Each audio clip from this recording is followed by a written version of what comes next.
कासेगावकरांचं हिंद केसरीचं मैदान मित्रांनो आज पार पडले आणि या मैदानात एक नंबरचा मानकरी कोण झाला. आत्ताच फायनलचा फेरा पळून आला मित्रांनो. मित्रांनो हेच मैदान परवा दुसरं झालं तेव्हा फ्लॅटचा मानकरी झाला होता. आपण पाहिलंच कळंब्याचा शंभू आणि रायफल 81-81. या मैदानाचा मानकरी नक्की कोण झाला. 5 लाखाचा मानकरी नक्की कोण झाला. मित्रांनो अजून निकाल पुकारला नाही, पण आपण जे पाहिलं त्याच्यावरून सांगतोय.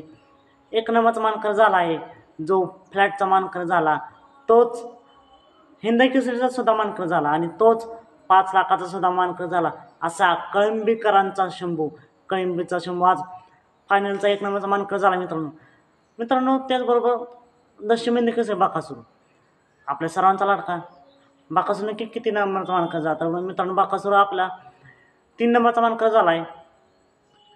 तर असं नाही मित्रांनो, शेवटी गोल आज भेटला ती महत्त्वाचा आणि 1, 2, 3 मध्ये आपला बाकासूर आला हे सुद्धा महत्त्वाचं आहे. आज पुन्हा एक नवीन चेहरा होता आणि नवीन चेहऱ्यासोबत गट फरकाने काढला होता. सेमीसुद्धा काटाकी लढतीत भावाभावात लढत झाली तेव्हा सेमीसुद्धा एक नंबरचा मानकरी झाला.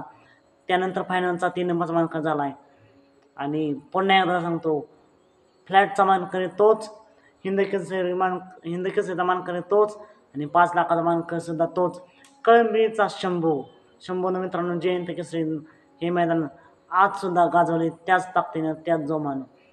शंभूचे मनापासून अभिनंदन आणि शुभेच्छा. बाकासूरला देखील अभिनंदन आणि शुभेच्छा. मित्रांनो फायनलबद्दल या संपूर्ण मैदानाबद्दल तुमचं मत काही कमेंट करून नक्की सांगा. फायनलला सर्वच राहिलेल्या नंदींचं मनापासून खूप खूप शुभेच्छा.